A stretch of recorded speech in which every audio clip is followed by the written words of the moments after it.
Hi అండి. ఈరోజు పుల్ల పుల్లగా చాలా టేస్టీగా ఉండే ఈ మిర్చి గురించి చూపిస్తున్నానండి. ఇది అన్నంలోకి సైడ్ డిష్‌గా చాలా బాగుంటుంది. చాలా సింపుల్ అండి చేసుకోవటం కూడా. మనం ఫ్రెష్‌గా తెచ్చుకున్న మిర్చీలని వాష్ చేసేసుకున్న తర్వాత ఇలా మధ్యలోకి కాటు పెట్టుకోవాలండి చిట్లకుండా. అలాగే ఆయిల్ హీట్ అయిన తర్వాత ఫస్ట్ ఆయిల్లోకి వేసేసుకొని మూత మూసేసేయాలండి. ఎందుకంటే మిర్చి కదా కొంచెం చిట్పట్లాడుతుంది కాబట్టి అంత బయటికి కూడా చిట్లుతుందనమాట నూనె. అందుకని ఫస్ట్ అలా మూత మూసేసుకోవాలి. అది మళ్ళీ కొంచెం చల్లబడిన తర్వాత మనము మూత తీసేసి ఇలా కలిపెట్టుకోవాలండి. సో మిర్చి అంతా కూడా ఇలా మగ్గించుకోవాలన్నమాట. ఇలా ఫ్రై లాగా చేయటం వల్ల అంత ఘాటు లేదండి. అందుకే నేను ఆయిల్‌లో ఫ్రై చేశాను. లేదంటే మీరు మామూలుగా ప్యాన్‌లో అయినా లైట్ ఆయిల్ ఏసేసుకొని ఫ్రై చేసేసుకోవచ్చు. బట్ ఇలా అయితే ఎక్కువ ఘాటు లేదనమాట.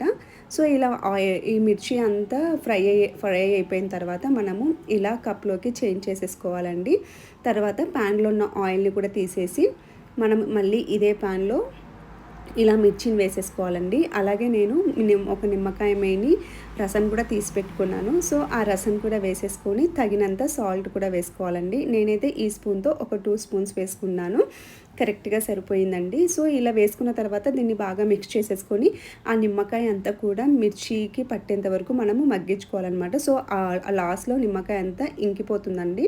సో మిర్చికి పట్టేసి చాలా బాగుంటుందన్నమాట మిర్చి. ఈ మిర్చి ఒక 3, 4 డేస్ ఉన్నా కూడా పాడవ్వదండి. చాలా బాగుంటుంది. మనము ఎప్పుడు రోజు పప్పు చేసుకుంటాం కాబట్టి పప్పులోకి సైడ్ డిష్‌గా తీసుకోవచ్చు. పెరుగన్నంలోకి కానీ, లెమన్ రైస్‌లోకి కానీ దేంట్లోకైనా సైడ్ డిష్‌గా చాలా బాగుంటుందండి. ఈ డిష్ మీకు ముందుగా ఎవరికైనా తెలిసుంటే నాకు కామెంట్ సెక్షన్‌లో తెలుసని కామెంట్ చేయొచ్చు. సో ఇదైతే నేను ఈరోజు చేశానండి. పప్పన్నంలోకి చాలా బాగుంటుంది. మా ఇంట్లో రెగ్యులర్‌గా చేస్తూ ఉంటామన్నమాట. సో మీకు ఈ రెసిపీ నచ్చినట్లయితే నా ఛానల్‌ని లైక్ చేసి, షేర్ చేసి, సబ్స్క్రైబ్ చేసుకోండి. Thank you.